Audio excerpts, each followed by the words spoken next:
La Belle au bois dormant.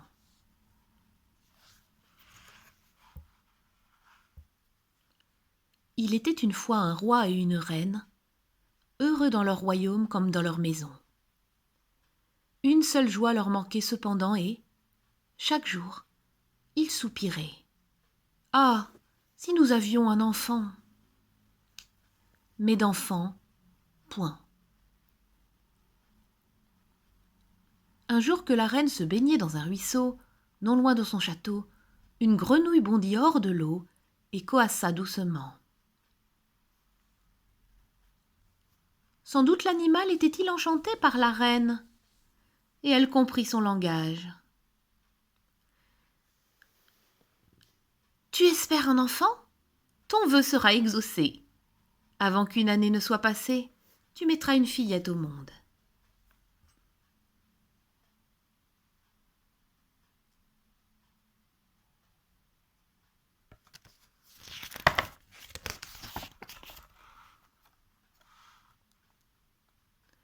Ce que la grenouille avait prédit arriva.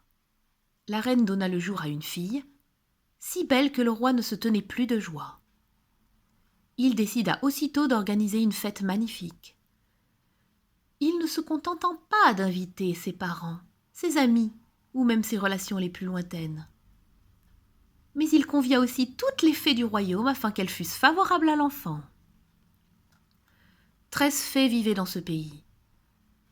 Mais comme le roi ne possédait que 12 assiettes d'or et qu'il n'imaginait pas servir à de tels convives un repas ailleurs que dans une vaisselle précieuse, il décida de ne pas inviter l'une d'entre elles. Jamais on ne vit cérémonie plus réussie. L'émotion fut à son comble lorsque les fées commencèrent à défiler près du berceau de la petite princesse. L'une après l'autre, elles offrirent à l'enfant de fabuleux cadeaux. L'une la vertu, l'autre la beauté, la troisième la richesse. Enfin, tout ce qui est désirable au monde.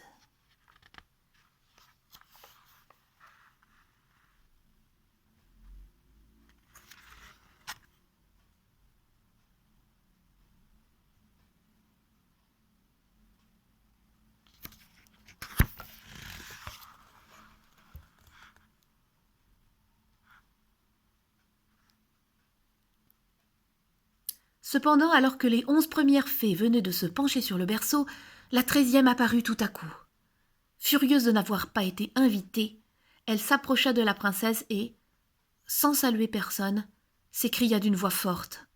« La fille du roi, dans sa 15e année, se piquera à un fuseau et tombera raide morte. » Et, ne prononçant pas un mot de plus, elle quitta la salle.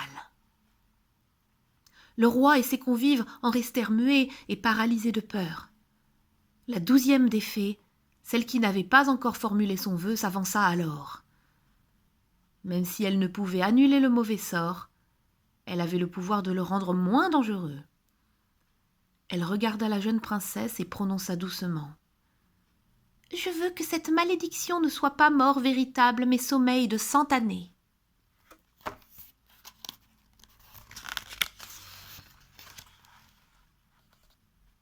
Le roi, pour préserver son enfant adoré du malheur, ordonna aussitôt que tous les fuseaux fussent brûlés dans son royaume.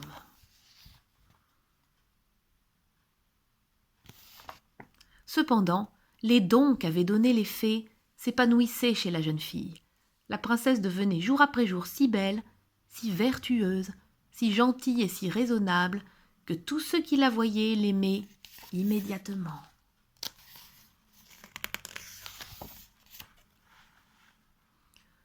Il advint que, le jour de ses 15 ans, le roi et la reine quittèrent leur demeure et laissèrent seule la jeune fille au château. Aussi curieuse qu'une jeune fille peut l'être, elle se promena partout, visitant toutes les salles et toutes les chambres. À la fin de la journée, elle avait exploré le château entier, à part une vieille tour. Trouvant enfin sa petite porte, elle escalada un étroit escalier en colimaçon et parvint à une petite salle.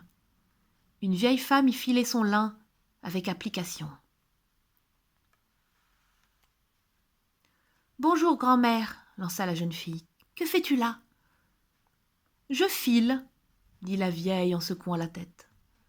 Et qu'est-ce donc que cette chose que tu fais monter et descendre si joyeusement ?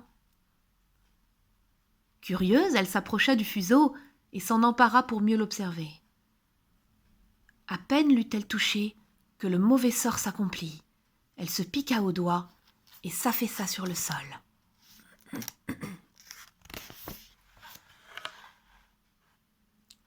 À l'instant même, elle tomba dans un profond sommeil.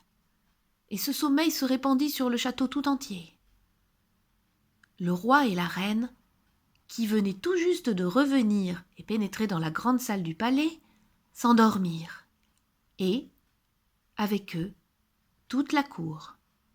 Les chevaux s'assoupirent dans leurs écuries, les chiens dans la cour, les pigeons sur le toit, les mouches sur les murs. Même le feu qui brûlait dans la cheminée s'endormit. Le cuisinier, qui était en train de tirer l'oreille du marmiton parce qu'il avait raté un plat, le lâcha, bâilla et se coucha. Et le vent cessa de souffler. Nulle feuille ne bougea plus sur les arbres devant le château.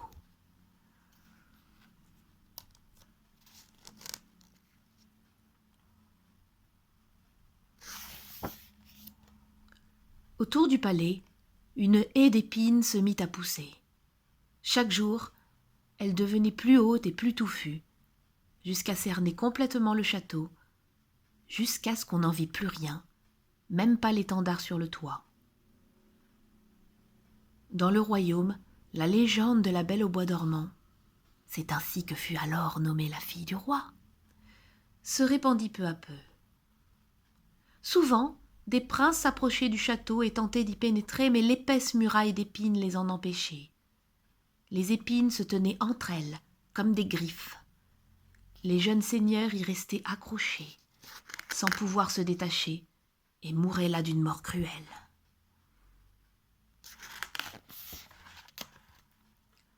Au bout de longues, longues années, un prince passa par le pays.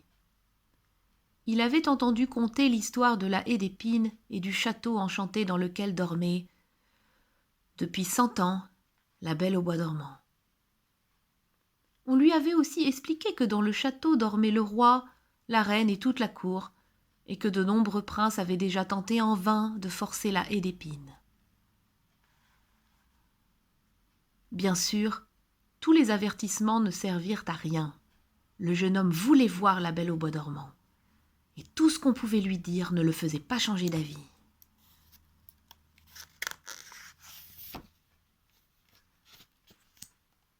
Sans trembler, le fils du roi s'approcha de la haie d'épines, tirant son épée de son fourreau. Mais, au lieu de l'attraper, les magnifiques fleurs qui la composaient s'écartèrent d'elles-mêmes sur son passage et le laissèrent avancer. Il les voyait avec effroi refermer une haie derrière lui.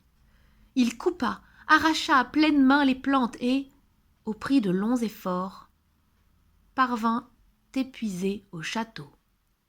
Les 100 ans durant lesquels la princesse devait dormir venaient de s'écouler, et le jour était venu où elle devait s'éveiller. En entrant dans le château, le prince vit les chevaux et les chiens de chasse qui dormaient. Sur le toit, il aperçut des pigeons qui se tenaient la tête sous leurs ailes. Dans le palais, il vit les mouches qui dormaient contre les murs. Il vit aussi le cuisinier, la main levée comme s'il voulait attraper le marmiton. En haut, sur les marches du trône, le roi et la reine dormaient doucement.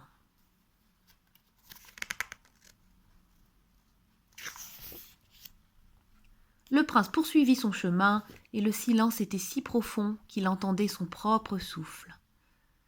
Il arriva enfin à la tour et poussa la porte de la chambre où dormait la princesse. Elle était là, si jolie qu'il ne put en détourner le regard. Sans réfléchir, il se pencha sur elle et lui donna un baiser. Alors, la Belle au bois dormant s'éveilla, ouvrit les yeux et le regarda en souriant.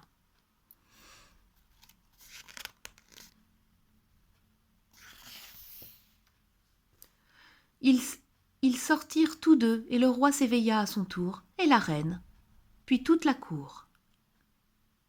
Et tout le monde se regardait l'air effaré, en roulant de grands yeux.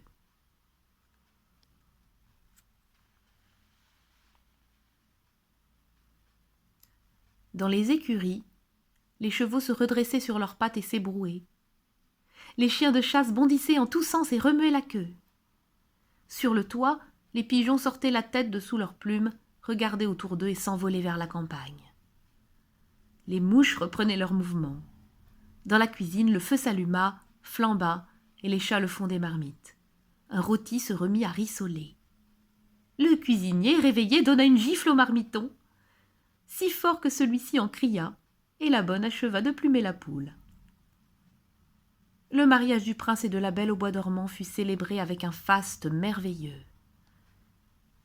Et ils vécurent heureux jusqu'à leur mort.